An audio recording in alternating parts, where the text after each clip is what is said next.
آس پاس توپیں لگی ہوئی تھی اور پاکستان کی فوج جوابی حملہ شروع کر رہی تھی سیالکوٹ سیکٹر پہ دشمن کے خلاف. ایسے ایسے معجزات دیکھنے کو ملے ہیں. میرے والد عینی شاہد ہیں اس بات کے کہ ایک سیکٹر پر ہماری توپوں کی مدد کی ضرورت پڑی. ہماری پیادہ فوج کے مورچے تھے جن پر دشمن کے ٹینکوں کا دباؤ بہت شدید تھا اور ہماری توپوں کی آخری حد سے بھی زیادہ 2-3 کلومیٹر آگے وہ دشمن کے ٹینکوں کی پوزیشنز تھی. اور جب مدد مانگی گئی تو حساب لگایا گیا کہ ہماری توپوں کے گولے دشمن تک نہیں پہنچ سکے. اور صورتحال یہ تھی کہ اگر اس وقت مدد نہ دی جاتی اپنی فرنٹ لائن کو تو سیالکوٹ شہر کا ایک پورا سیٹ دشمن قبضہ کر لیتا.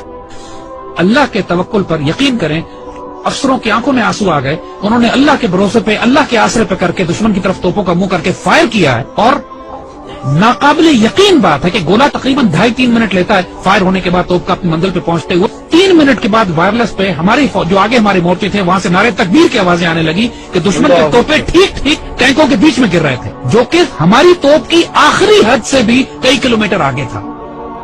نہ اس سے پہلے کبھی توپ نے اتنا دور فائر کیا, نہ اس کے بعد کبھی اتنا دور فائر کیا. اس موقع پر جب ضرورت تھی تو اللہ کی طرف سے تائید آئی. ہزاروں واقعات ایسے ہیں. یہ باتیں بزرگوں نے کتابوں میں بھی لکھی ہیں. آپ ممتاز مفتی کی کتابیں اٹھا کے دیکھ لیجئے, الگ نگری دیکھیے, تلاش دیکھیے, اخبار میں اس زمانے کے تمام واقعات یہ چھپے ہیں. جب 65 کی لڑائی شروع ہوئی, ممتاز مفتی اپنی کتابوں میں لکھتے ہیں کہ مسجد نبوی شریف میں اللہ کے بندوں نے حضور صلی اللہ علیہ وسلم کی زیارت فرمائی اور دیکھا کہ حضور جنگی لباس میں اصحاب بدر کے شہداء کے ساتھ پاکستان کے دفاع کے لیے تشریف لے جا رہے ہیں کہ پاکستان پہ حملہ ہوا ہے, ہم نے اس کا دفاع کرنا ہے.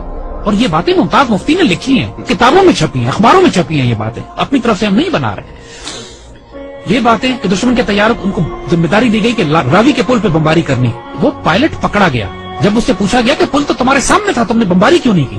کہتے ہمیں کہا گیا تھا وہاں ایک پل ہے, مجھے 6 پل نظر آ رہے تھے. یہ باتیں دشمن کے سپاہیوں نے کہی ہیں جن کو گرفتار کیا گیا کہ وہ آپ کی گھوڑوں والی فوج کون تھی جو سفید لباس میں تھی اور جس کی تلواروں سے شعلے نکلتے تھے. یہ دشمن کے پائلٹس نے یہ باتیں کہی ہیں کہ ہم بم گراتے تھے, 30-40 کے قریب بم پنڈی پہ گرے, صرف 5 بم پھٹے, وہ بھی ویرانے میں, باقی بم پھٹے نہیں. بزرگ کہتے ہیں کہ فضائے بدر پیدا کرو تو ملائکہ آج بھی مدد کے لیے نازل ہوں گے. جنگ بدر پہ ہوا تھا نا ایسا, لیکن اللہ تعالیٰ قرآن میں فرماتا ہے کہ میں نے پھر 1000 ملائکہ نازل کیے. اور یہ بات صرف 1400 سال پہلے پہ محدود نہیں ہے. جب بھی مسلمان اللہ رسول کے نام پر کھڑے ہوں گے اس پاک سرزمین کی حفاظت کے لیے تو اللہ کی تائید و نصرت آئے گی. 65 سب سے خوبصورت مثال ہے ہمارے لیے.